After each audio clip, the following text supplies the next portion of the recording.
जरूरी है। फ्रेंड्स, कई बार हमें अपने लाइफ में इस तरह के सेंटेंसेस बोलना होता है जहां हम कहते हैं मुझे लगता है किसी काम का करना जरूरी है, या मुझे नहीं लगता है कि इस काम को करना जरूरी है। जैसे मुझे लगता है वहां जाना जरूरी है, या मुझे नहीं लगता वहां जाना जरूरी है। मुझे लगता है इंग्लिश सीखना जरूरी है, या मुझे नहीं लगता इंग्लिश सीखना जरूरी है। मुझे लगता है पैसा बचाना जरूरी है, मुझे नहीं लगता पैसा बचाना जरूरी है। तो आइए फ्रेंड्स देखिए कि इस तरह के सेंटेंसेस को कैसे बोलना है। फ्रेंड्स, अगर आप मेरे चैनल पर नए हैं तो चैनल को सब्सक्राइब करें, बेल आइकन को हिट करें ताकि मेरा लेटेस्ट वीडियो आप तक सबसे पहले पहुंच सके। इस तरह के सेंटेंसेस जहां आप कहते हैं मुझे लगता है किसी काम को करना जरूरी है को बोलने के लिए आप कहेंगे I think it necessary to. और अगर आपको कहना हो कि मुझे नहीं लगता इस काम को करना जरूरी है को बोलने के लिए आप कहेंगे I don't think it necessary to.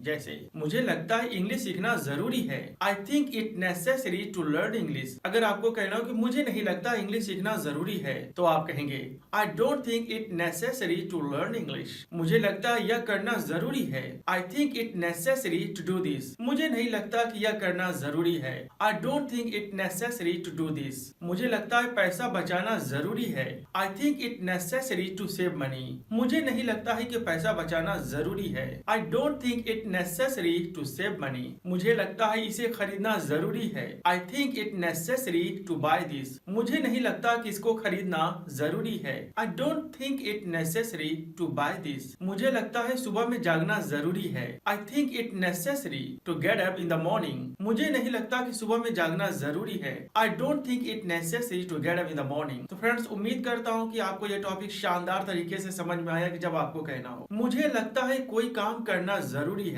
या मुझे नहीं लगता कि कोई काम करना जरूरी है को बोलने के लिए आप इस स्ट्रक्चर का इस्तेमाल करके अपने सेंटेंसेस को बोलेंगे। फ्रेंड्स, अगर वाकई आपको यह कंसेप्ट समझ में आया तो क्या इस टॉपिक पर 2 सेंटेंसेस कमेंट बॉक्स में लिखेंगे। यहाँ मैं आपको एक खास बात बता दूं कि अब आप प्ले स्टोर से मेरा इंग्लिश स्पीकिंग कोर्स का सॉफ्टवेयर भी डाउनलोड कर सकते हैं, जिसका लिंक मैंने डिस्क्रिप्शन में दिया हुआ है। फिर मिलते हैं कुछ और अच्छे इंटरेस्टिंग लेसन के साथ, तब तक के लिए बाय।